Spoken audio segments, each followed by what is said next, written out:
If you love diving into deep, atmospheric tales from the past, where every gust of wind and crackle of fire comes alive in your imagination, hit the like button, subscribe to the channel, and drop a comment below.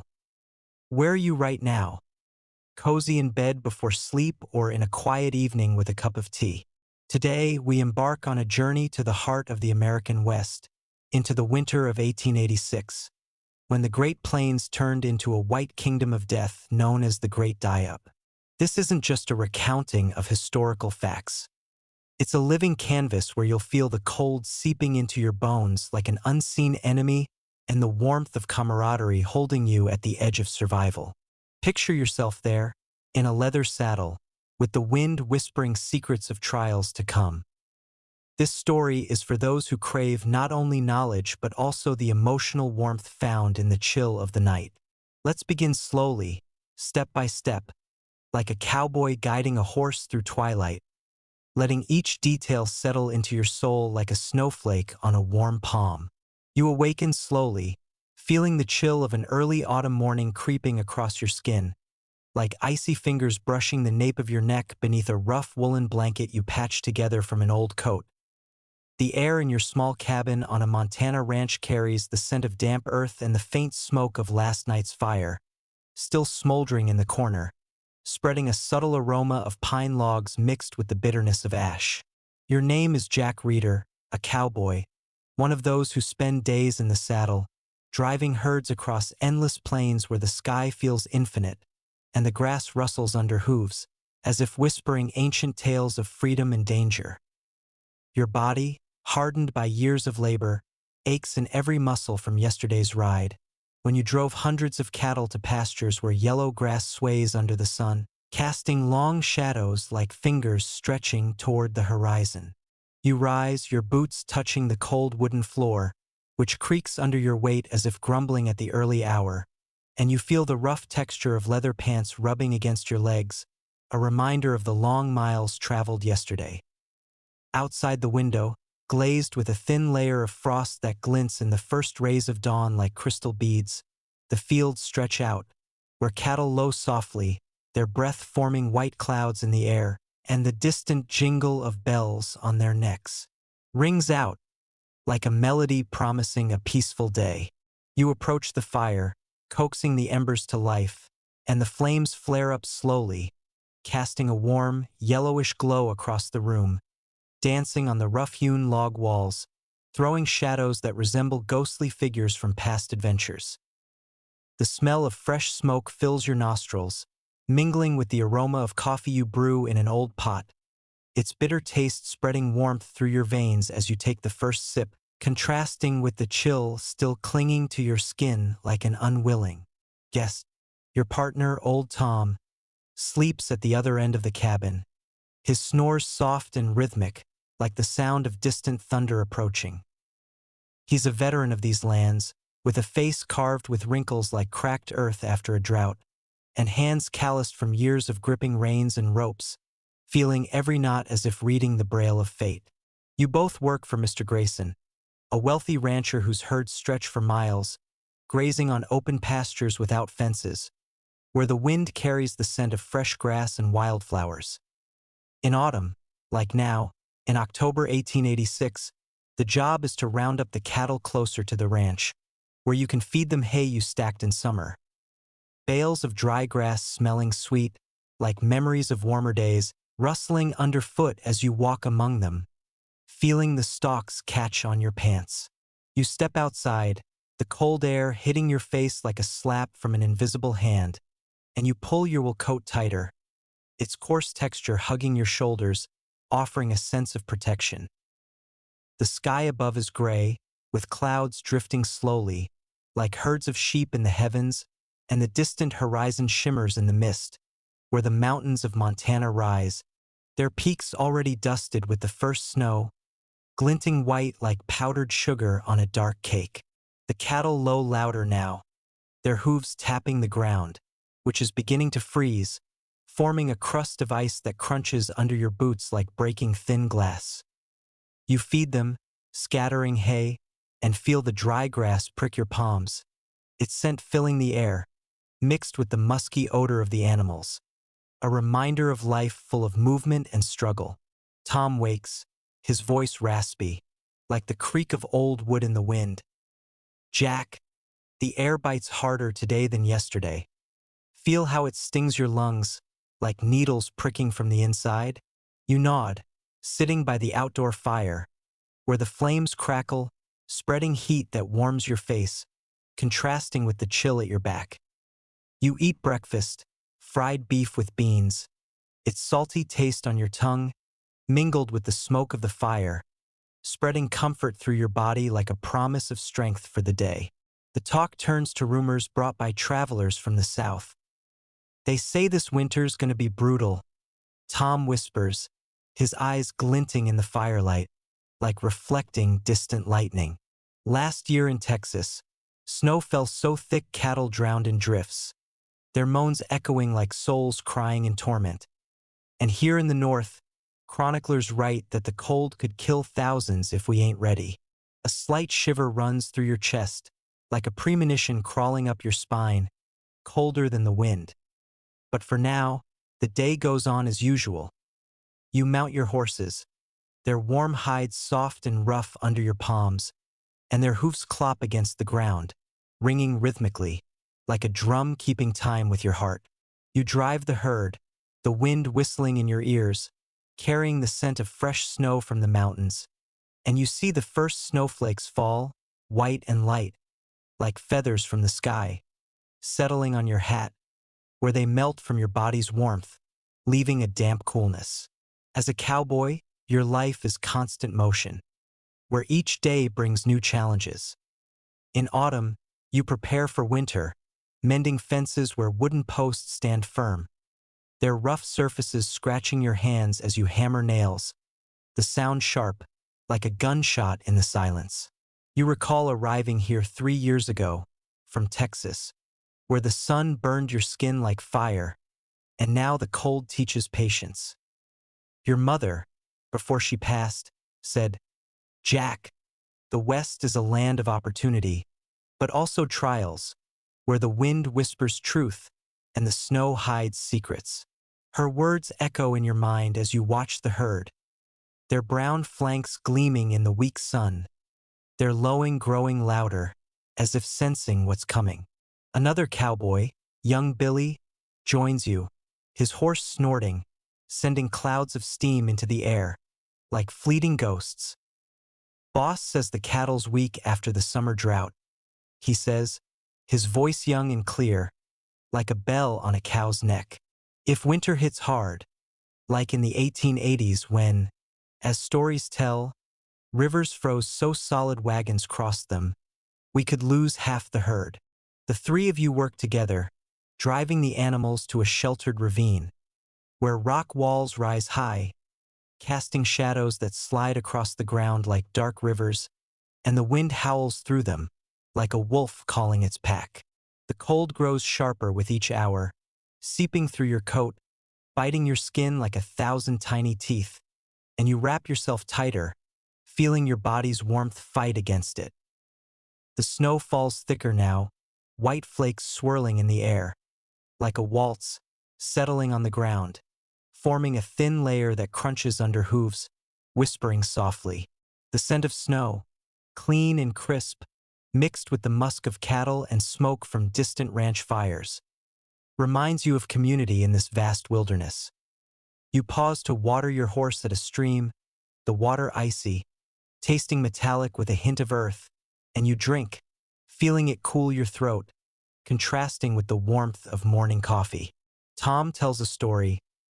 "Back in the 70s, when I was young as Billy, we faced a winter where snow reached waist-high, and cattle died, their bodies frozen like statues, glinting in the sun.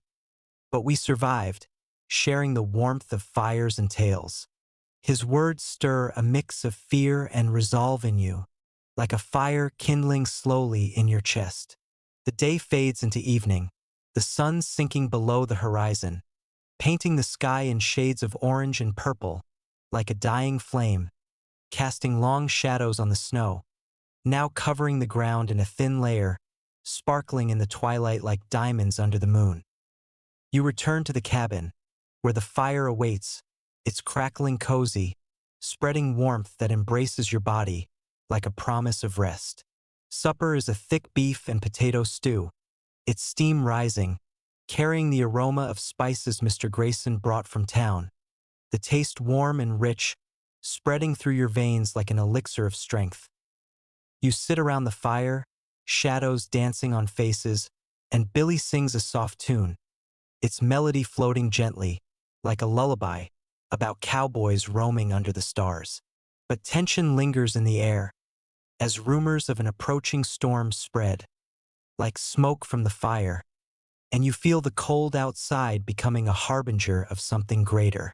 In this first chapter of our journey, we've stepped into the early winter, felt the cold creeping like a shadow, and the warmth of companionship keeping us afloat. Reflect on how these cowboys, like Jack, Tom, and Billy, stood before the unknown, their emotions, a blend of hope and fear, mirroring our own in the modern world, where we too face life's storms. This winter of 1886 to 1887, as chronicled, became a turning point when cold killed hundreds of thousands of cattle, reshaping the West forever. But in that moment, for these men, it was just the beginning, with the first snowflakes whispering of trials to come. If this part stirred your soul, comment. Did you feel the chill on your skin? Now imagine how this news of an impending storm spreads further, from ranch to ranch, like wildfire through dry grass. But what awaits tomorrow, when the snow becomes a wall? The wind howls outside your cabin, a low, mournful wail that slips through the cracks in the log walls, carrying the sharp scent of snow and pine, as if the wilderness itself is whispering warnings of what's to come. Inside, the fire crackles softly, its warmth wrapping around you like a fragile shield, the flickering light casting shadows that dance across the rough-hewn beams, their shapes twisting like specters of forgotten winters. You, Jack Reeder, sit on a creaking wooden stool, your calloused hands cradling a tin mug of coffee, its bitter steam rising to mingle with the faint smell of damp wool from your coat, still cold from the day's work. The taste of the brew, sharp and earthy, grounds you, a fleeting comfort against the growing chill that seeps into your bones, as if the frost outside is reaching for your very marrow. The day has been long, driving cattle through the thickening snow, their hooves crunching through the icy crust, each step a muffled thud that echoes in the stillness, blending with their low, anxious moos, as if they sense the storm brewing beyond the horizon. The plains of Montana stretch endlessly before your mind's eye, a sea of white under a sky heavy with clouds, their edges glowing faintly with the last light of day, like embers fading into ash. You can still feel the sting of snowflakes on your cheeks, melting into cold rivulets that trace paths down your weathered skin, a reminder of the world's indifference. Tom, the old cowboy, sits across from you, his gnarled fingers whittling a piece of pine, the soft scrape of his knife against the wood a rhythmic counterpoint to the fire's crackle. His breath, visible in the chilly air of the cabin, carries the faint scent of tobacco, a habit he clings to like a memory of warmer days. "Storm's comin', Jack," he says, his voice low and gravelly, like stones tumbling in a dry riverbed, his eyes fixed on the wood as if seeing ghosts in its grain. "I felt it in my joints this mornin', same as in '76, when the snow buried half the herds in Dakota. You smell that edge in the air, like iron before blood." You nod, the weight of his words settling in your chest, heavy as the snow piling outside. You recall the stories from travelers, their voices hushed as they spoke of winters that turned rivers to ice thick enough for wagons, of cattle frozen where they stood, their eyes glazed like marbles under the cruel sun. The thought sends a shiver down your spine, colder than the wind, and you pull your coat tighter, its ruffle scratching against your neck, a small discomfort that anchors you to the moment. Young Billy, barely 19, sprawls on a bunk, his boots dangling off the edge, the leather scuffed and caked with frozen mud that crumbles onto the floor. adding a faint earthy tang to the room's air. He hums a tune, soft and lilting, about a girl left behind in Texas, the notes floating like snowflakes, fragile and fleeting. You step outside briefly to check the horses, the cold hitting you like a fist, stealing your breath and numbing your fingertips through your gloves, their leather stiff and cracked from months of use. The snow falls steadily now, each flake catching the faint moonlight, glinting like scattered coins across the ground, where it's beginning to drift against the corral posts. There would slick with ice that glistens like polished bone. The horses huddle together, their breath steaming in the air, the musky scent of their hides blending with the crispness of snow, and their soft knickers carry a restless edge, as if they, too, feel the storm's approach. You pat your mare, her warm flank a brief comfort under your palm, her coarse hair prickling against your skin, grounding you in the familiar. Back inside, the fire's warmth is a balm, though it struggles to push back the chill creeping through the walls. You sit again, the stool creaking under your weight, and sip the coffee, its heat spreading through your chest, a fleeting defiance against the cold that waits outside, like a predator circling its prey. The talk turns to the ranch's plans. Mr. Grayson, the owner, sent word from town, his message carried by a rider whose face was wind-burned red, his voice hoarse as he spoke of preparations. Extra hay, more hands to hire, shelters to reinforce. He's worried, Billy says, his voice breaking the song spell, sharp and clear like a bell in the quiet. Says the cattle are too lean after the dry summer. If the snow gets deep, they won't make it, not like in '80, when the plains were littered with bones come spring. His words hang in the air, heavy as the smoke curling from the fire, its acrid scent stinging your nostrils, a reminder of the fragility of this life. You think back to the day's work, the endless task of moving the herd to the ravine, where steep rock walls offer some shelter from the wind.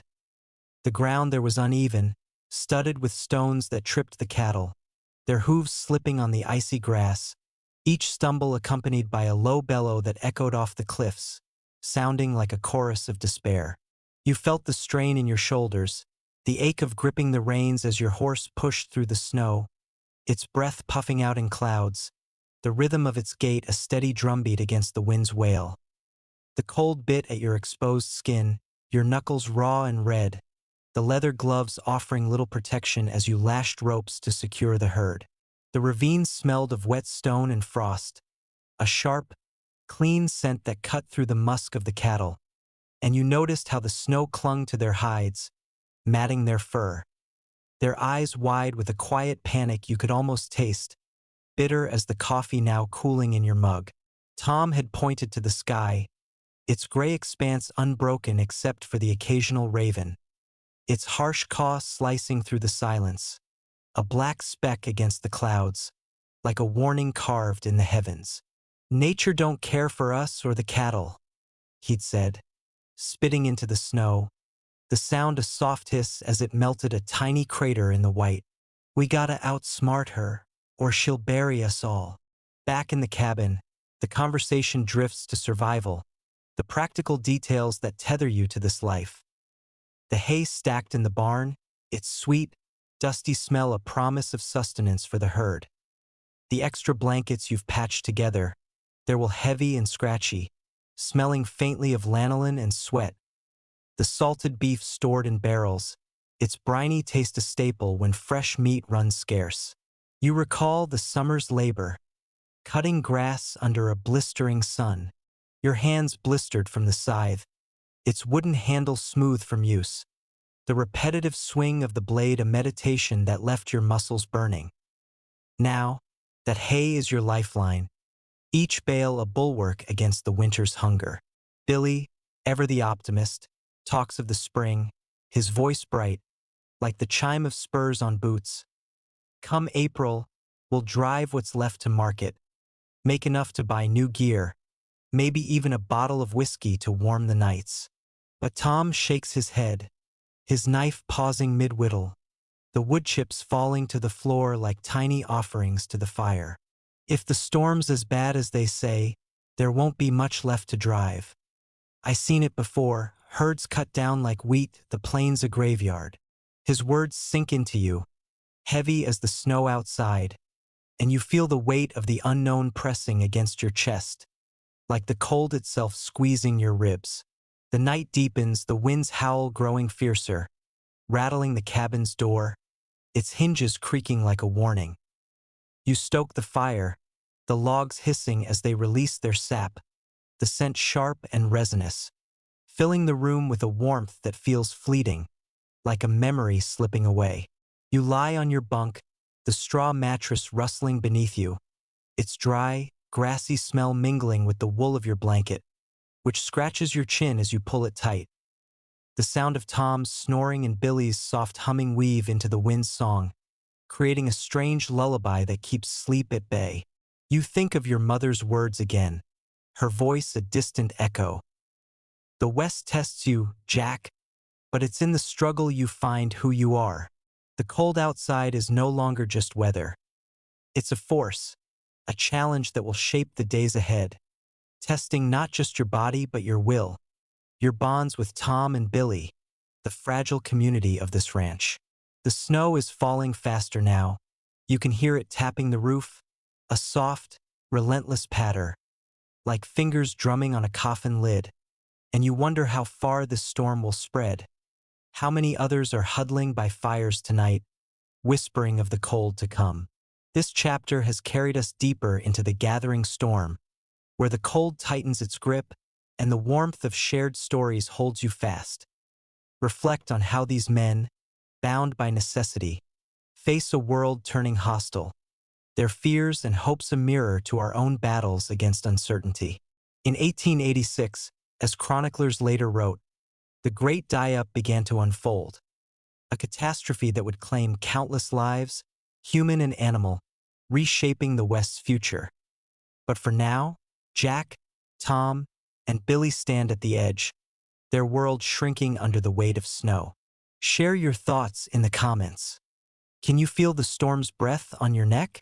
And as the news of this blizzard travels, carried by riders and whispers, what will it bring to the ranches beyond? When the snow buries all in its path, the snow falls heavier now, a relentless curtain of white that muffles the world outside your Montana cabin, each flake tapping against the window like a soft, insistent knock, carrying the sharp, clean scent of winter that seeps through the cracks, mingling with the smoky warmth of the fire inside. You, Jack reader, lie on your straw mattress, the dry rustle of it beneath you a faint echo of summer fields, while the coarse wool blanket scratches your chin, its weight a meager defense against the cold that presses against the walls, as if the night itself is trying to claw its way in. Your breath clouds in the dim light, the air inside the cabin thick with the smell of burning pine and the faint, lingering tang of the beef stew you shared with Tom and Billy earlier. Its savory warmth still a memory on your tongue, a fleeting comfort as the wind howls outside, its wail rising and falling like a mourner's cry across the plains. The fire pops, sending a shower of sparks up the chimney, their brief glow illuminating the rough log walls, where shadows flicker like ghosts of past winters, each one whispering of survival or surrender.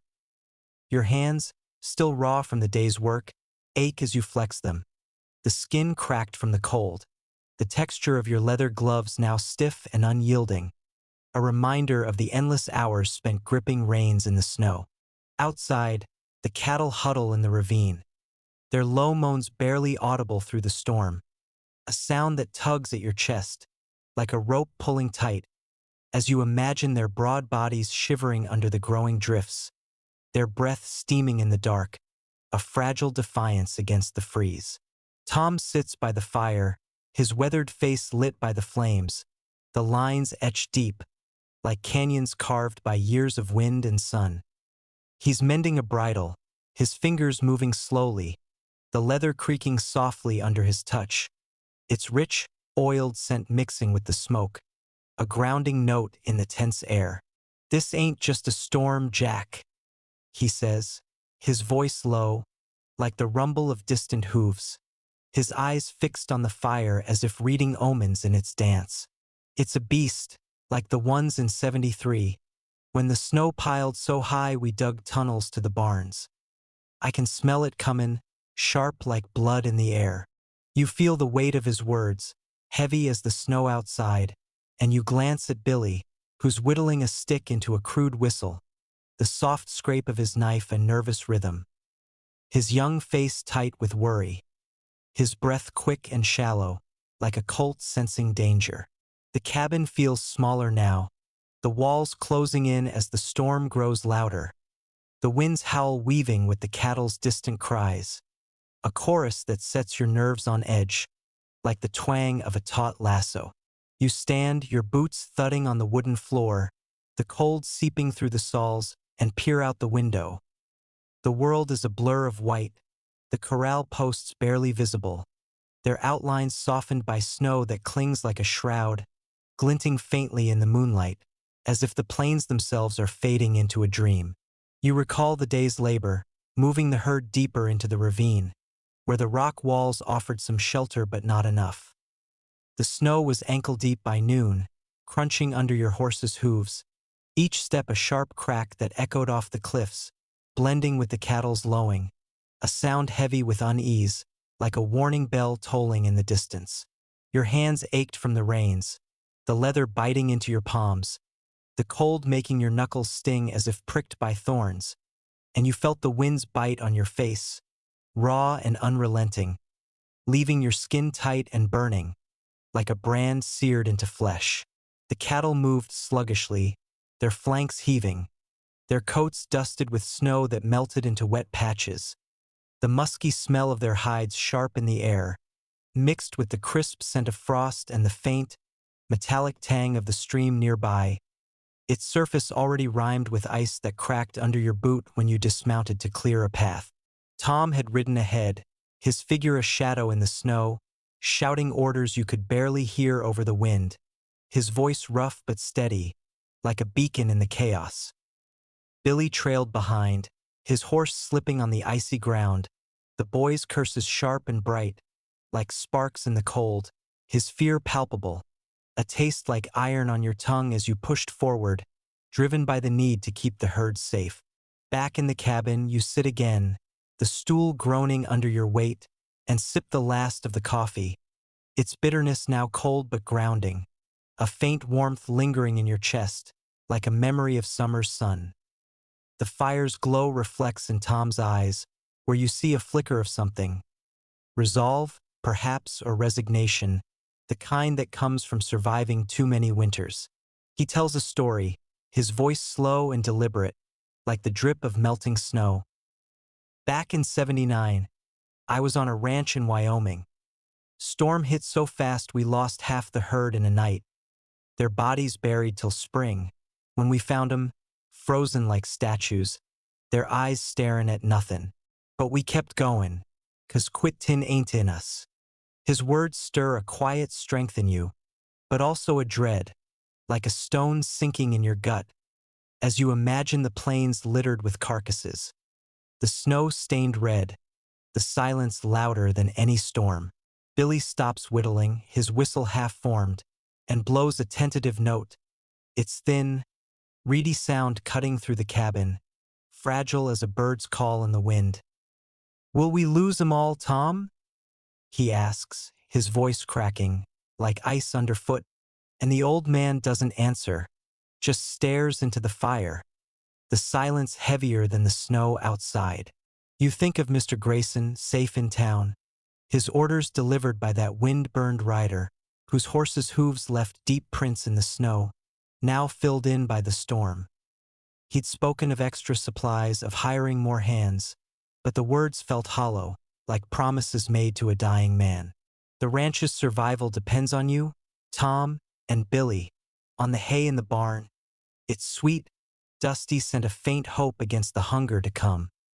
On the shelters you've built, their wooden frames creaking under the snow's weight, the nails cold and slick in your hands as you drove them in, the metallic tang of iron lingering on your skin.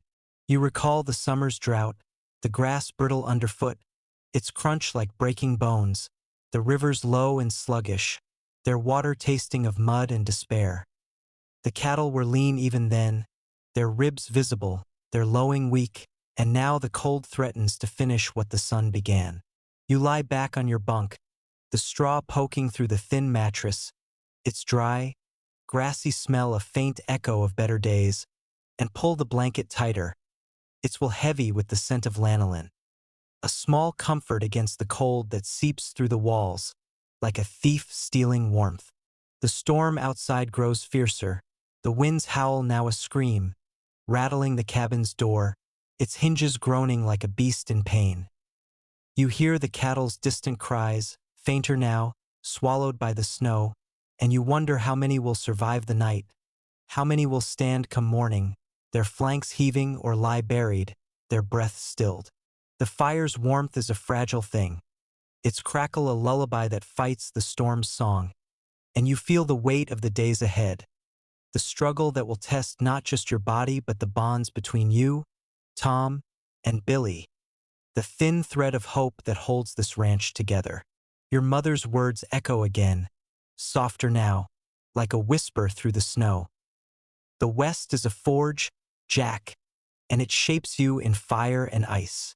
As you drift towards sleep, the storm's rhythm blends with the fire's, a strange harmony of danger and comfort, and you wonder how far this blizzard's reach will extend. How many others are hearing its roar tonight, their fires burning low as the snow rises higher. This chapter has drawn us deeper into the storm's grip, where the cold tests every nerve, and the flicker of a fire holds the promise of survival. Reflect on these cowboys, their lives tethered to the herd, their fears a mirror to our own when the world turns unkind. The winter of 1886 to 1887, as history records, was a crucible claiming lives and livelihoods across the plains, but for now, Jack, Tom, and Billy brace against the wind, their world shrinking to the walls of a cabin. Share in the comments. Can you hear the storm's wail? And as the blizzard's shadow stretches, carried by the wind to distant ranches, what will it bring when the snow buries all hope? The blizzard's roar surrounds the cabin now, a relentless beast that claws at the walls, its icy breath seeping through the gaps, carrying the sharp, metallic scent of snow that mixes with the faint musk of sweat and wool inside. You, Jack Reader, sit hunched by the fire, its embers glowing like fading stars, their warmth barely reaching your hands, which are rough and cracked from days of fighting the cold, the skin stinging as if kissed by nettles. The air inside is heavy, thick with the smell of burning logs, their resinous tang sharp in your nose, blending with the lingering taste of bitter coffee on your tongue, a faint echo of the morning's fleeting comfort. Outside, the world is lost to white, the snow piling high against the door, its soft thud a steady drumbeat, like a heart pulsing under the earth, while the cattle's distant moans drift through the storm, faint and mournful, as if pleading for salvation. Your boots, still damp from the day's work, leave wet prints on the wooden floor, their leather creaking with each step, the sound blending with the fire's crackle, a fragile symphony against the wind's wild howl, which rattles the windows, their frosted panes glinting like eyes watching from the dark. You feel the weight of the storm in your bones, a deep ache that mirrors the growing dread in your chest, as if the cold outside is pressing not just against the cabin but against your very soul, testing its strength, its resolve to endure. Tom, the old cowboy, leans against the wall, his shadow long and jagged in the firelight, his hands busy with a rope, knotting it with slow, deliberate movements, the coarse hemp scraping his palms, its earthy smell rising faintly, a reminder of days spent lassoing strays under open skies. "This storm's got teeth, Jack," he says, his voice rough as gravel, cutting through the cabin's quiet like a blade. His eyes, reflecting the flames, hold a glint of memory, as if seeing winters past, when snow buried herds and hope alike. "In '74, I saw a blizzard like this. Took 3 days to dig out the barn, and the cattle we found were ice, their breath gone, their eyes staring like glass. His words settle over you, heavy as the snow outside, and you glance at Billy, who's carving notches into a stick, his knife's soft scrape a nervous rhythm, his young face pale in the dim light, his breath quick, like a rabbit caught in a snare. The cabin feels like a fragile shell, its walls groaning under the storm's weight, the air thick with the scent of pine smoke and the faint, sour tang of fear. As you all brace for what the night might bring, you pull your coat tighter, its wool heavy with the smell of lanolin, its rough texture a comfort against the cold that seeps through, like a thief stealing warmth from your skin. You think back to the day, a blur of effort and cold. You'd ridden out at dawn, the snow already knee-deep, crunching under your horse's hooves, each step a sharp crack that echoed in the ravine, where the cattle huddled, their flanks steaming in the chill, their lowing a desperate chorus that tugged at your heart, like a rope pulling tight. The wind had stung your face, raw and unrelenting, leaving your cheeks burning, the skin tight as if stretched over a drum, and you'd felt the reins bite into your palms, the leather slick with ice, your knuckles aching as you guided the herd deeper into the shelter of the rocks. The ravine smelled of wet stone and frost, a clean, sharp scent that cut through the musky odor of the cattle, their coats matted with snow, their eyes wide with a panic you could almost taste, bitter as the wind itself. You'd worked alongside Tom and Billy, shouting over the storm, your voice hoarse, the words swallowed by the wind's wail, a sound like 1,000 wolves howling in unison. The snow had clung to your hat, melting into cold rivulets that ran down your neck, soaking your collar, and you'd felt the weight of each step, your boots sinking into drifts, the cold seeping through the soles, numbing your toes until they felt like stones in your shoes. Back in the cabin, you stoked the fire, the logs hissing as they released their sap, the scent sharp and resinous, a fleeting warmth that pushes back the chill. You sip water from a tin cup, its icy taste metallic, like the stream you drank from earlier, its surface now frozen solid, cracking under your boot with a sound like breaking bone. Tom talks of survival, his voice steady but low, like the rumble of a distant train. We gotta keep the herd moving tomorrow, get 'em to the lower pastures. The hay won't last if this keeps up, and Grayson ain't got the coin to buy more. His words remind you of the barn, its stacks of hay smelling sweet and dusty, a lifeline now buried under drifts, the wooden beams creaking under the snow's weight, their rough texture catching your gloves when you checked them earlier, the cold wood biting your fingers. Billy, restless, paces the small room, his boots scuffing the floor, the sound sharp against the fire's soft crackle. "What if we lose him, Tom?" he asks, his voice high, like a boy facing his first fear. "My pa said this ranch is all we got. If the cattle die, we're done." Tom doesn't answer, just tightens a knot, the rope creaking in his hands, and you feel the silence grow, heavy as the snow piling outside, its weight pressing against the door, a soft thud that echoes like a warning. You recall the rider who came yesterday, his face red from the wind, his horse's breath steaming as he delivered Grayson's orders. Move the herd, fortify the shelters, pray for a break in the storm. His words carried the weight of history, of winters that reshaped the West, like the one in 1880, when, as chroniclers wrote, the plains became a graveyard, cattle bones bleaching under spring's sun. You'd seen his eyes, wide with urgency, and smelled the sweat on him, sharp and human, a reminder of the stakes. Now in the cabin, you lie on your bunk, the straw mattress crunching beneath you, its dry, grassy smell a faint echo of summer, and pull the blanket tighter, its wool heavy with the scent of lanolin and smoke, a thin shield against the cold that creeps through the walls, like a shadow seeking entry. The storm's howl is a constant now, a wild song that drowns the cattle's cries, and you wonder how many are already lost, buried in drifts, their flanks still, their breath silenced. You think of your mother's words, her voice a whisper through the years. The west breaks you, Jack, but it builds you stronger. The fire's glow fades, its warmth a fragile promise, and you feel the weight of the days ahead. The struggle that will test not just the herd but the bonds between you, Tom, and Billy. The fragile hope that holds this life together. This chapter has pulled us deeper into the blizzard's heart, where the cold bites deeper, and the fire's warmth is a fleeting defiance. Reflect on these cowboys, their lives bound to the land, their fears a mirror to our own when the world turns cruel. The winter of 1886 to 1887, as history tells, was a reckoning, claiming herds and dreams across the Great Plains. But for now, Jack, Tom, and Billy cling to their fire, their world shrinking to a single room. Share in the comments. Can you smell the smoke? Feel the cold?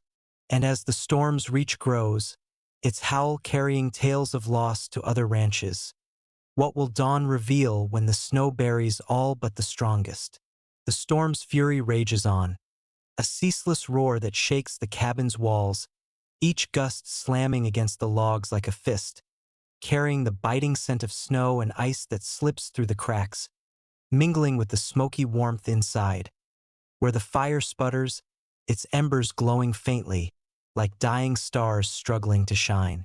You, Jack Reeder, lie awake on your bunk, the straw mattress crackling beneath you. Its dry, earthy smell a faint reminder of summer's harvest, now buried under drifts. Your blanket, heavy with the scent of wool and sweat, clings to your shoulders, its coarse fibers scraping your skin, offering a thin barrier against the cold that seeps into the room, chilling your bones like a whisper of death. The air tastes faintly of ash, the fire's breath mixing with the memory of the day's labor. When you chewed on a strip of salted beef, its briny tang lingering on your tongue, a small comfort against the hunger gnawing at your gut. Outside, the snow falls in thick sheets, its soft patter against the roof a relentless rhythm, like fingers tapping on a drum, while the distant lowing of the cattle, faint through the blizzard's howl, carries a desperation that twists in your chest, like a rope pulled taut.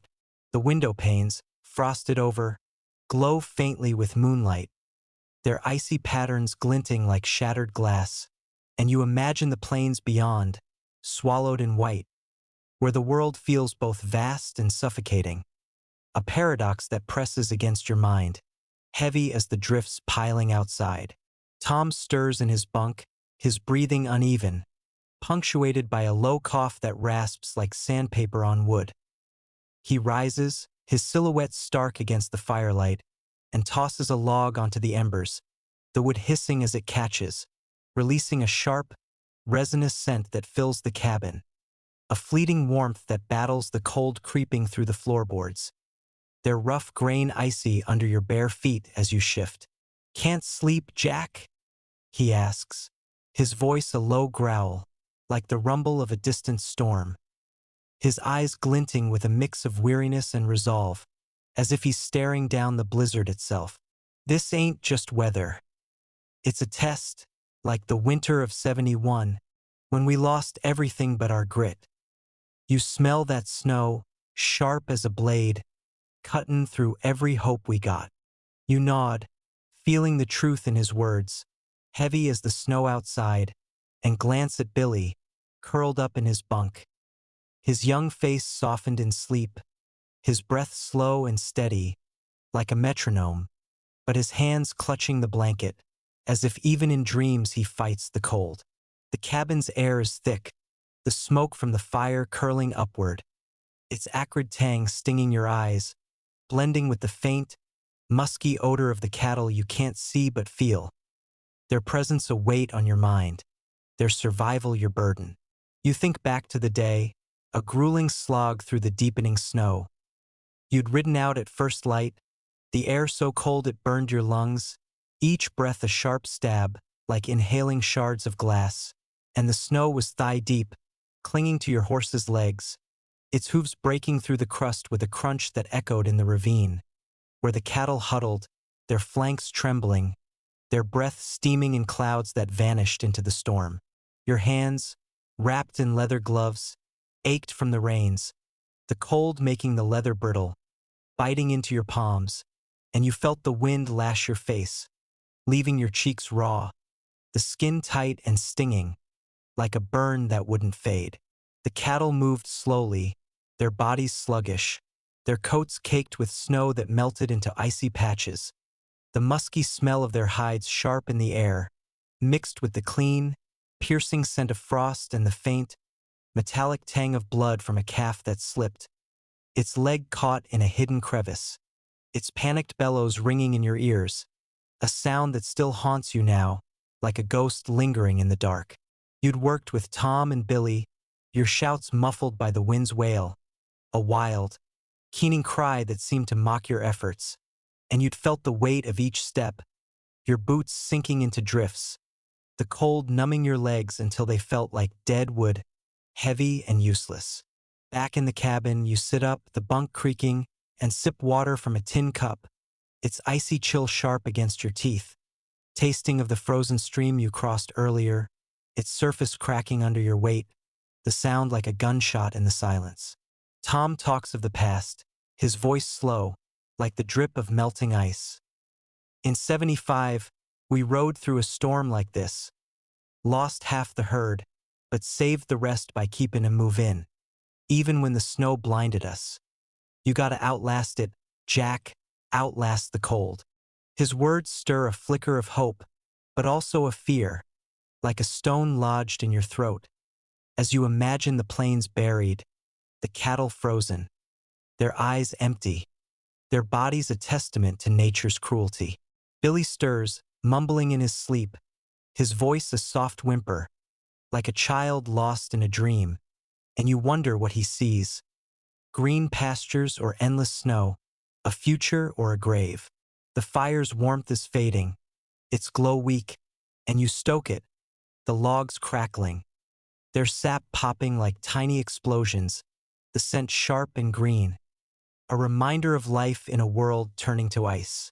You recall the barn, its hay bales stacked high, their sweet, dusty smell a promise of survival, but the path to it is buried now, the snow piling against its doors, the wood creaking under the weight, its rough grains slick with ice when you touched it earlier, the cold biting your fingers like a warning. The storm's howl grows wilder, shaking the cabin, the door rattling as if something alive is trying to break in. You hear the cattle's cries, fainter now, swallowed by the blizzard, and you picture them in the ravine, their bodies pressed together, their breath steaming, their eyes wide with fear, a mirror to your own. You think of Mr. Grayson, safe in town, his orders echoing in your mind. Save the herd, hold the ranch together. But the words feel distant, like a prayer unanswered, and you smell the sweat of the rider who brought them, his face chapped and red, his horse's hooves leaving deep prints now lost to the snow. The winter of 1886 to 1887, as history would later write, was a crucible, a season that broke men and beasts alike. But for now, you, Tom, and Billy are caught in its jaws, your world reduced to this cabin, its walls a fragile shield. Your mother's voice whispers through the years, soft as a breeze. The West is a hard teacher, Jack, but it gives you strength in its lessons. You lie back, the straw mattress rustling, the blanket's weight a small comfort, and listen to the storm's song, a wild, relentless melody that drowns all else, and you wonder how far its reach will extend. How many others are fighting its grip tonight, their fires dimming as the snow rises. This chapter has plunged us deeper into the blizzard's heart, where the cold tests every fiber, and the fire's flicker is a defiant spark. Reflect on these cowboys, their lives tied to the herd, their courage a mirror to our own when hope seems buried. The Great Die-Up, as chroniclers noted, reshaped the West, claiming countless lives. But for now, Jack, Tom, and Billy hold fast, their world a single room against the storm. Share in the comments. Can you feel the ice in your bones? And as the blizzard's tail spreads, carried by the wind to distant souls, What will morning bring when the snow buries all but the strongest hearts? The blizzard's howl has become a living thing, a relentless force that batters the cabin, its icy gusts slipping through the seams of the walls, carrying a piercing scent of frost that cuts through the smoky warmth inside. Where the fire struggles, its flames licking weakly at the logs, their faint crackle barely audible over the storm's roar. You, Jack Reeder, sit on the edge of your bunk, the straw mattress prickling through the thin blanket, its dry, grassy smell a faint echo of lost summers, while your hands, rough and chapped from days in the snow, grip a tin cup, the cold metal biting your palms, its contents long gone, leaving only the memory of coffee's bitter warmth on your tongue. The air in the cabin is thick, heavy with the resinous tang of burning pine and the faint, sour odor of damp wool from your coat. Slung over a chair, its fibers stiff with ice that glints in the firelight, like tiny stars frozen in place. Outside, the snow falls in a furious dance, each flake a fleeting shadow against the window, their soft patter blending with the wind's wail, a sound like 1,000 voices crying out, while the cattle's distant moans, barely audible, tug at your heart, their desperation a weight that presses against your chest, heavy as the drifts piling beyond the door. The walls creak under the storm's assault, their rough logs cold to the touch, and you feel the chill seep into your bones, a slow, creeping ache that mirrors the growing fear in your mind, as if the winter itself is testing your will to endure. Tom stands by the fire, his silhouette stark against the flickering glow, his hands working a whetstone over his knife. The soft scrape of steel on stone a steady rhythm, like a heartbeat in the quiet, its metallic scent faint but sharp, cutting through the smoke. "This storm's a killer, Jack," he says, his voice low and rough, like the grind of wagon wheels on frozen ground, his eyes fixed on the blade as if sharpening his own resolve. "Back in '68, I saw one like it. Snow so deep we lost men just walkin' to the barn. Their breaths frozen in their lungs, their bodies found come spring, stiff as boards." His words land like stones, heavy and cold, and you glance at Billy, who's slumped against the wall, his young hands idle, his face pale in the dim light, his breath shallow, like a man bracing for a blow. The cabin feels smaller now, its air thick with the weight of fear and smoke, the fire's warmth a fragile thing, barely holding back the cold that presses in, like a predator circling closer. You rise, your boots thudding on the floor, the wood icy underfoot, and peer out the window. The world is a void of white, the corral posts swallowed by drifts, their outlines lost, as if the plains themselves have vanished, leaving only the storm's wild song, a keening wail that drowns all else. You think back to the day's struggle, a desperate push to save the herd.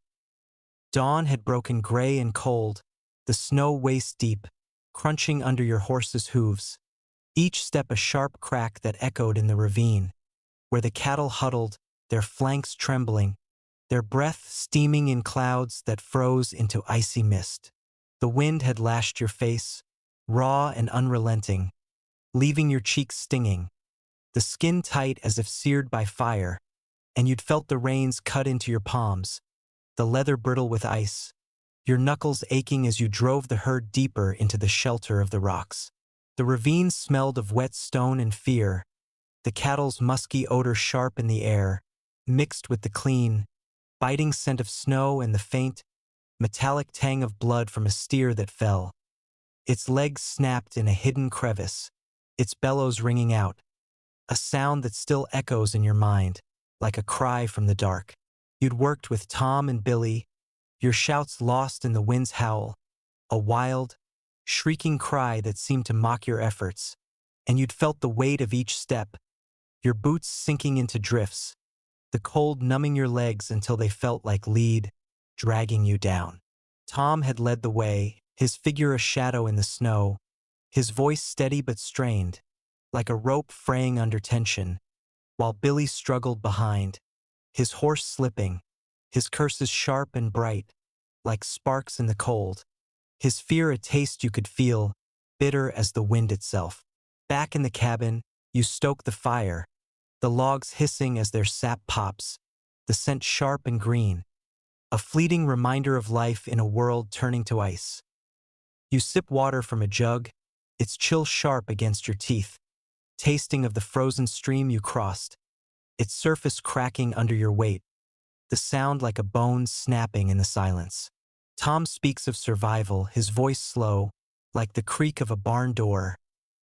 We gotta get to the lower pastures, Jack. The hay's running low, and the cattle won't last in this cold. Grayson's countin' on us, but nature don't care for his money. His words stir a flicker of duty, but also a dread, like a knife twisting in your gut, as you imagine the plains buried, the cattle frozen, their eyes empty, their bodies a testament to winter's wrath. Billy stirs, his voice soft, like a whisper through the snow. My ma used to say storms like this are God's way of sorting the strong from the weak. You think we're strong enough, Jack? You don't answer, the silence heavy, and you feel the weight of his question, like the snow piling outside. Its soft thud against the door a relentless reminder of the storm's power. The fire's glow fades, its warmth a fragile shield, and you recall the barn, its hay bales buried under drifts, their sweet, dusty smell a distant hope, the wooden beams creaking under the snow's weight, their rough grains slick with ice when you touched them, the cold biting your fingers like a warning.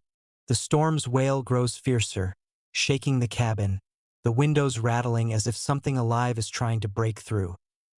You hear the cattle's cries, fainter now, swallowed by the blizzard, and you picture them in the ravine, their bodies pressed together, their breath steaming, their eyes wide with fear, a mirror to your own. You think of Mr. Grayson, safe in town, his orders echoing in your mind. Save the herd, hold the ranch together. But the words feel like ashes, scattered by the wind, and you smell the sweat of the rider who brought them, his face chapped and red, his horse's hooves leaving prints now lost to the snow. The winter of 1886 to 1887, as history would later record, was a reckoning, a season that broke the West's spirit. But for now, you, Tom, and Billy are caught in its grip, your world reduced to this cabin, its walls a thin defense. Your mother's voice echoes, soft as a breeze. The West is a crucible, Jack, and it forges you in pain. You lie back, the straw mattress rustling, the blanket's weight a small comfort, and listen to the storm's song, a wild, relentless melody that drowns all else, and you wonder how far its reach will extend. How many others are fighting its claws tonight, their fires dimming as the snow buries all. This chapter has drawn us deeper into the storm's jaws, where the cold tests every nerve, and the fire's flicker is a fading hope. Reflect on these cowboys, their lives bound to the herd, their strength a mirror to our own when the world turns cruel. The Great Die-Up, as chroniclers wrote, claimed countless lives, reshaping the plains, but for now, Jack, Tom, and Billy cling to their fire, their world a single room. Share in the comments. Can you hear the storm's cry? And as the blizzard's shadow stretches, its tail carried by the wind to distant ranches, what will the dawn reveal when the snow buries all but the fiercest spirits? The blizzard's wrath is a relentless siege, its icy howl tearing at the cabin's walls, each gust a hammer blow that sends shivers through the logs, carrying a biting scent of snow and frost that seeps into the room. Mingling with the fading warmth of the fire, its embers pulsing weakly, like a heart struggling to beat. You, Jack Reader, huddle on your bunk, the straw mattress crackling beneath you, its dry, earthy smell a faint ghost of summer fields, now lost under drifts that pile higher with each passing hour.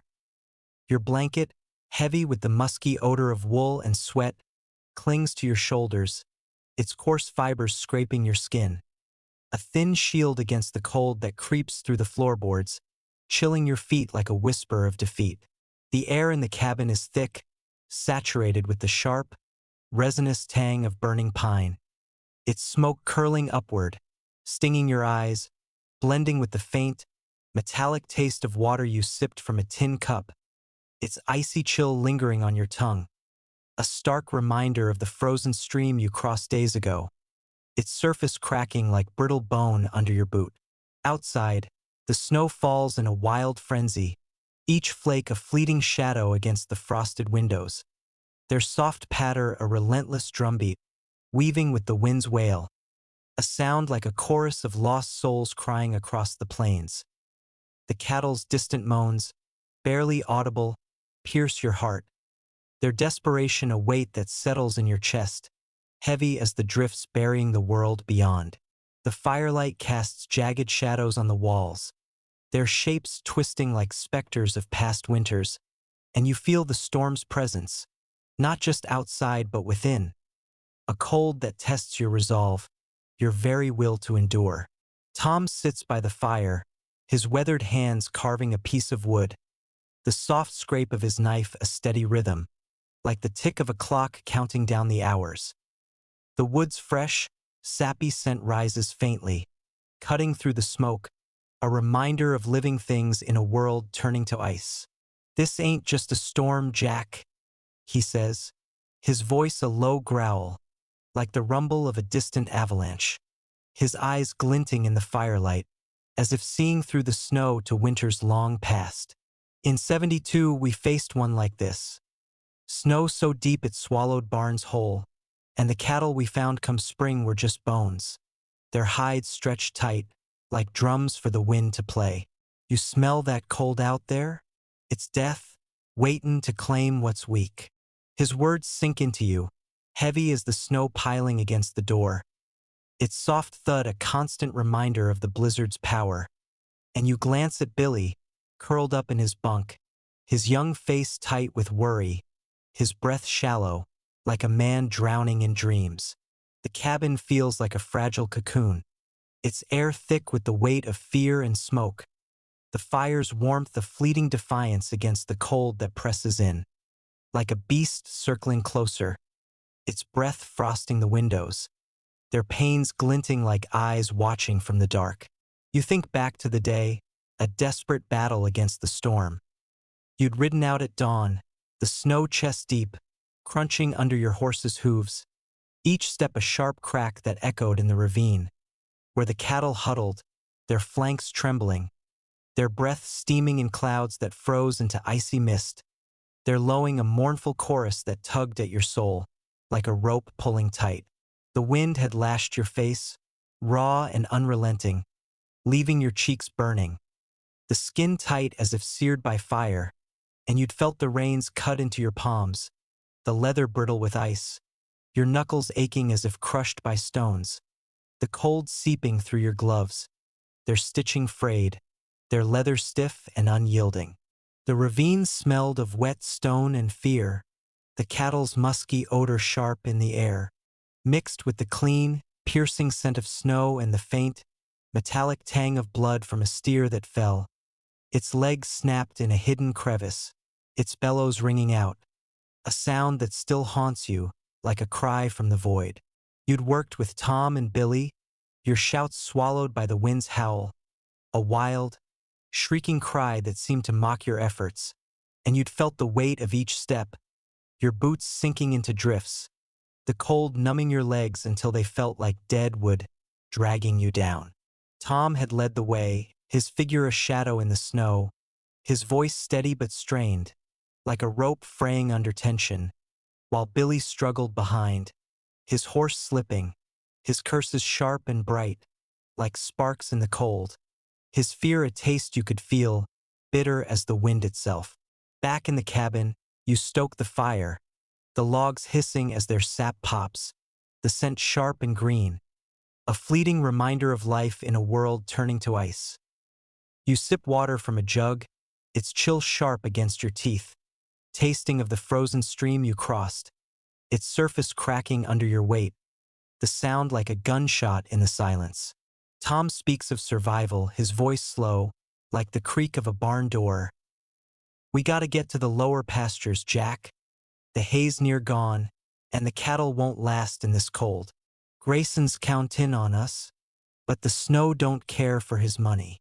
His words stir a flicker of duty, but also a dread, like a knife twisting in your gut, as you imagine the plains buried, the cattle frozen, their eyes empty, their bodies a testament to winter's wrath.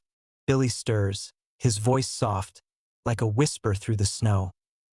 My ma used to say storms like this are God's way of sorting the strong from the weak. You think we're strong enough, Jack? You don't answer, the silence heavy, and you feel the weight of his question, like the snow piling outside. Its soft thud against the door a relentless reminder of the storm's power. The fire's glow fades, its warmth a fragile shield, and you recall the barn, its hay bales buried under drifts, their sweet, dusty smell a distant hope, the wooden beams creaking under the snow's weight, their rough grains slick with ice when you touch them, the cold biting your fingers like a warning. The storm's wail grows fiercer, shaking the cabin, the windows rattling as if something alive is trying to break through. You hear the cattle's cries, fainter now, swallowed by the blizzard, and you picture them in the ravine, their bodies pressed together, their breath steaming, their eyes wide with fear, a mirror to your own. You think of Mr. Grayson, safe in town, his orders echoing in your mind. Save the herd, hold the ranch together. But the words feel like ashes, scattered by the wind, and you smell the sweat of the rider who brought them, his face chapped and red, his horse's hooves leaving prints now lost to the snow. The winter of 1886 to 1887, as history would later record, was a reckoning, a season that broke the West's spirit. But for now, you, Tom, and Billy are caught in its grip, your world reduced to this cabin, its walls a thin defense. Your mother's voice echoes, soft as a breeze. The West is a crucible, Jack, and it forges you in pain. You lie back, the straw mattress rustling, the blanket's weight a small comfort, and listen to the storm's song, a wild, relentless melody that drowns all else, and you wonder how far its reach will extend. How many others are fighting its claws tonight, their fires dimming as the snow buries all. This chapter has plunged us deeper into the blizzard's heart, where the cold tests every fiber, and the fire's flicker is a fading hope. Reflect on these cowboys, their lives bound to the herd, their courage a mirror to our own when the world turns cruel. The Great Die-Up, as chroniclers noted, claimed countless lives, reshaping the plains, but for now, Jack, Tom, and Billy cling to their fire, their world a single room. Share in the comments. Can you smell the smoke? Feel the cold? And as the blizzard's shadow stretches, its tail carried by the wind to distant ranches, what will the dawn reveal when the snow buries all but the fiercest spirits? The blizzard's relentless assault presses harder against the cabin, its icy winds shrieking through the night, each gust a blade that slices through the gaps in the logs, carrying a piercing scent of snow and frost that mingles with the faint, smoky warmth inside. Where the fire clings to life, its embers glowing like fading coals in a dying forge. You, Jack Reader, sit hunched by the hearth, your hands wrapped around a tin mug, its cold metal biting into your palms, the last dregs of coffee long gone, leaving only a bitter aftertaste that lingers on your tongue, a faint echo of the day's fleeting comfort. The air in the cabin is heavy, thick with the sharp, resinous tang of burning pine, its smoke curling lazily upward, stinging your eyes, blending with the musky odor of damp wool from your coat. Slung over a chair, its fibers crusted with ice that glints in the firelight, like tiny shards of glass scattered across a battlefield. The straw mattress beneath you crackles softly, its dry, grassy smell a distant memory of summer's warmth, now buried under drifts that pile higher with each passing hour. Your blanket, coarse and heavy with the scent of lanolin, scrapes against your neck, a thin defense against the cold that seeps through the floorboards, chilling your bones like a whisper of despair. Outside, The snow falls in a wild, swirling dance, each flake a fleeting shadow against the frosted windows. Their soft patter a relentless rhythm, weaving with the wind's wail, a sound like 1,000 lost voices crying across the plains. The cattle's faint moans, barely audible through the storm, tug at your heart, their desperation a weight that settles in your chest, heavy as the drifts burying the world beyond. Tom leans against the wall, his weathered hands idle for once, the firelight casting deep shadows across his face, its lines etched like rivers in a dry land. He chews a strip of dried beef, the faint, salty scent rising as he works his jaw, the sound a soft, rhythmic grind, like stones shifting underfoot.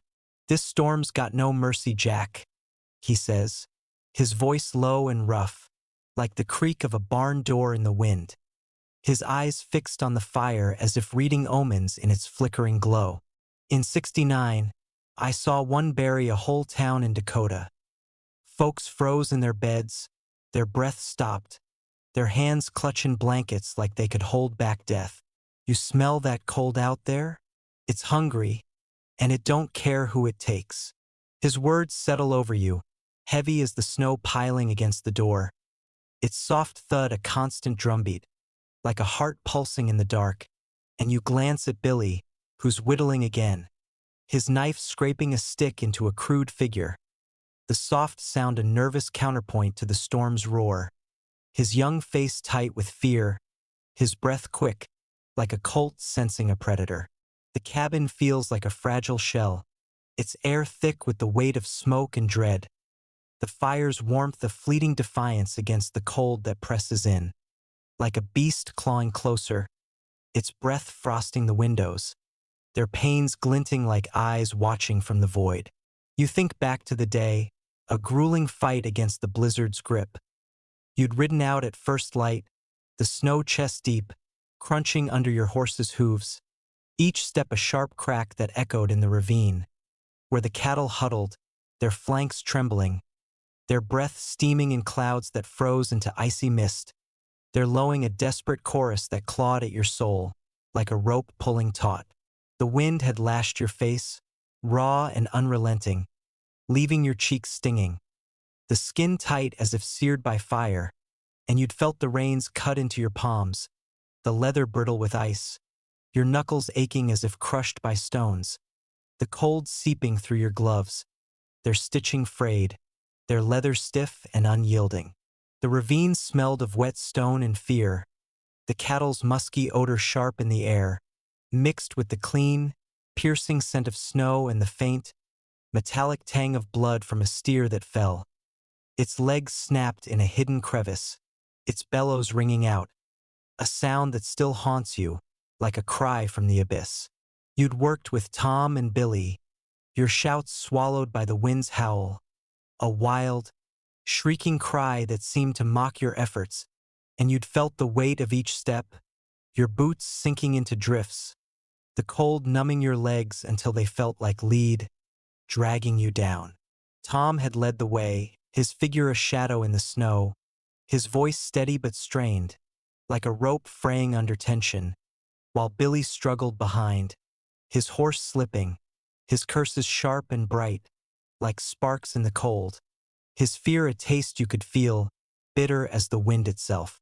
Back in the cabin, you stoke the fire, the logs hissing as their sap pops, the scent sharp and green, a fleeting reminder of life in a world turning to ice. You sip water from a jug, its chill sharp against your teeth, tasting of the frozen stream you crossed, its surface cracking under your weight, the sound like a gunshot in the silence. Tom speaks of survival, his voice slow, like the drip of melting ice. "We gotta get to the lower pastures, Jack. The hay's near gone, and the cattle won't last in this cold.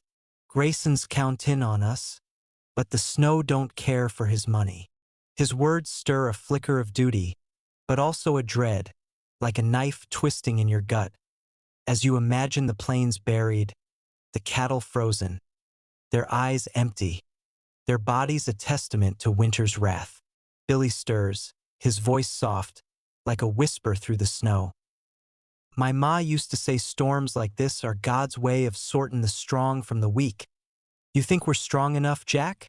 You don't answer, the silence heavy, and you feel the weight of his question, like the snow piling outside. Its soft thud against the door a relentless reminder of the storm's power. The fire's glow fades, its warmth a fragile shield, and you recall the barn, its hay bales buried under drifts, their sweet, dusty smell a distant hope, the wooden beams creaking under the snow's weight, their rough grains slick with ice when you touched them, the cold biting your fingers like a warning. The storm's wail grows fiercer, shaking the cabin, the windows rattling as if something alive is trying to break through. You hear the cattle's cries, fainter now, swallowed by the blizzard, and you picture them in the ravine, their bodies pressed together, their breath steaming, their eyes wide with fear, a mirror to your own. You think of Mr. Grayson, safe in town, his orders echoing in your mind. Save the herd, hold the ranch together. But the words feel like ashes, scattered by the wind, and you smell the sweat of the rider who brought them, his face chapped and red, his horse's hooves leaving prints now lost to the snow. The winter of 1886 to 1887, as history would later record, was a reckoning, a season that broke the West's spirit. But for now, you, Tom, and Billy are caught in its grip, your world reduced to this cabin, its walls a thin defense. Your mother's voice echoes, soft as a breeze. The West is a crucible, Jack, and it forges you in pain. You lie back, the straw mattress rustling, the blanket's weight a small comfort, and listen to the storm's song, a wild, relentless melody that drowns all else, and you wonder how far its reach will extend. How many others are fighting its claws tonight, their fires dimming as the snow buries all. This chapter has plunged us deeper into the blizzard's heart, where the cold tests every fiber, and the fire's flicker is a fading hope. Reflect on these cowboys, their lives bound to the herd, their courage a mirror to our own when the world turns cruel. The Great Die-Up, as chroniclers noted, claimed countless lives, reshaping the plains, but for now, Jack, Tom, and Billy cling to their fire, their world a single room. Share in the comments. Can you smell the smoke? Feel the cold? And as the blizzard's shadow stretches, its tail carried by the wind to distant ranches, what will the dawn reveal when the snow buries all but the fiercest spirits? The blizzard's howl has become a deafening requiem, its icy claws tearing at the cabin, each gust a hammer that shakes the logs, sending a chill through the cracks that carries the sharp, clean scent of snow, now heavy with the faint, bitter tang of despair. You, Jack Reader, sit by the fire's dying embers, their faint glow casting long shadows across the room, like ghosts of the plains stretching toward you. Your hands, raw and cracked from days of fighting the cold, clutch a worn blanket, its wool heavy with the musky odor of sweat and lanolin, its coarse fibers scraping your skin, a fragile shield against the frost that seeps through the walls, chilling your bones like a final warning. The air in the cabin is thick, saturated with the acrid smoke of burning pine, its resinous sting biting your eyes, blending with the fading taste of salted beef on your tongue, a remnant of the last meal shared with Tom and Billy, its salty warmth a distant memory in this world of ice. The straw mattress beneath you crackles softly, its dry, grassy smell a faint echo of summer's hope, now buried under drifts that tower outside, their soft thud against the door a relentless rhythm, like a heartbeat slowing to a stop. The windows, frosted over, glint with moonlight, their icy patterns shimmering like shattered dreams, and beyond them, the plains are lost to white, the cattle's faint moans silenced, their absence a weight that presses on your chest, heavy as the snow that buries all. Tom slumps by the fire, his weathered face half hidden in shadow, his hands still, the knife he'd been sharpening resting on his knee, its metallic scent faint but sharp, a reminder of tasks left unfinished. His breath, slow and ragged, clouds in the chilly air, like a ghost lingering in the room. "It's over, Jack," he says, his voice a low rasp, like the creak of a breaking branch, his eyes fixed on the embers as if seeing the past burn away. "The herd's gone. I felt it in the silence out there, same as in '65, when the snow took everything but our bones. You smell that quiet? It's death settling in."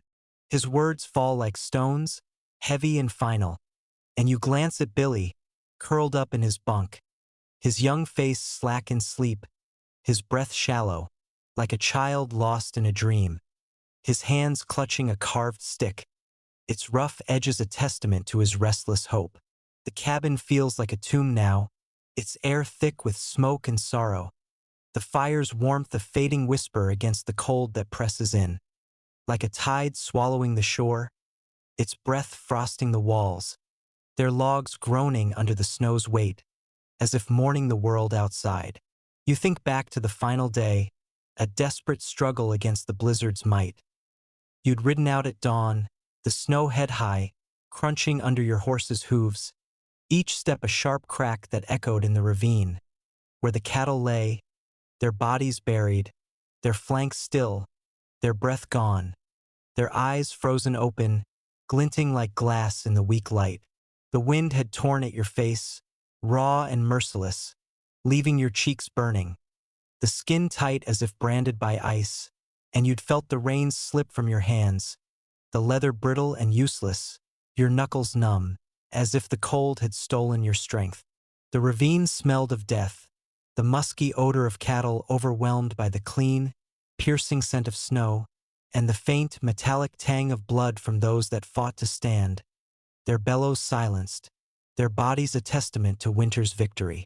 You'd worked alone, Tom too weak to ride, Billy too shaken, your shouts lost in the wind's howl, a wild, shrieking cry that mocked your efforts, and you'd felt the weight of each step, your boots sinking into drifts, the cold numbing your body until it felt like a stranger's, dragging you toward surrender. You'd found only a handful of cattle still alive, their flanks trembling, their eyes wide with fear, and you'd led them back, your horse stumbling, its breath steaming, a fleeting warmth in the endless white. Back in the cabin, you stoked the fire one last time, the logs hissing faintly, their sap long burned away, the scent now only smoke, a bitter reminder of life fading. You sip water from a tin cup, its icy chill sharp against your teeth, tasting of the frozen stream you can no longer reach, its surface a solid sheet of ice, unyielding as the storm itself. Tom speaks no more, his silence louder than words, and you feel the weight of his stories, of winters survived and lost, like a chain around your heart. Billy stirs, mumbling softly, his voice a faint whisper, like a breeze through the snow. "We tried, didn't we, Jack?" You nod, the silence heavy, and you think of Mr. Grayson, safe in town, his orders now meaningless, his ranch broken, the rider who brought his words a ghost in your memory, his face lost to the storm. The winter of 1886 to 1887, as history would later write, was the Great Die-Up, a season that claimed hundreds of thousands of cattle, reshaping the American West, breaking men and dreams alike. But for you, Tom, and Billy, it's a personal loss, a wound that bleeds in the quiet. Its pain is real as the cold that grips your bones. You lie back, the straw mattress rustling, the blanket's weight a small comfort, its wool heavy with the scent of lanolin and smoke, and you listen to the storm's final notes, its howl softening, as if exhausted by its own fury, leaving only the soft patter of snow, like tears falling on a grave. The fire dies, its last embers fading, and the cabin grows cold, the air thick with the smell of ash and defeat. You think of your mother's voice, a whisper through the years. The West breaks you, Jack, but it builds you anew. You wonder what will rise from this ruin, what strength you'll find in the ashes, as the plains lie silent, their secrets buried under snow. The modern world echoes this loss, In the meals we eat, the beef we take for granted, its taste a distant legacy of those who fought the cold. In the songs we sing, their melodies born in cabins like this, where hope and despair danced in the firelight. The West was forged in such winters, its spirit shaped by those who endured, and as you close your eyes, the storm's last breath a soft sigh, you feel a quiet resolve, a spark that will carry you to spring, to a world remade. This final chapter has brought us through the blizzard's heart, where the cold claimed all but the strongest spirits, and the fire's loss mirrors the fading of dreams. Reflect on these cowboys, their lives broken but not erased, their courage a mirror to our own when the world tests us.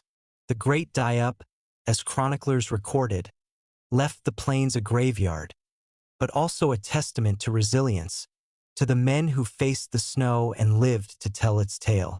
Share in the comments. Can you feel the silence after the storm? And as the snow settles, its weight a memory of loss. What will rise from the plains when spring thaws the world, carrying the echoes of Jack, Tom, and Billy into today?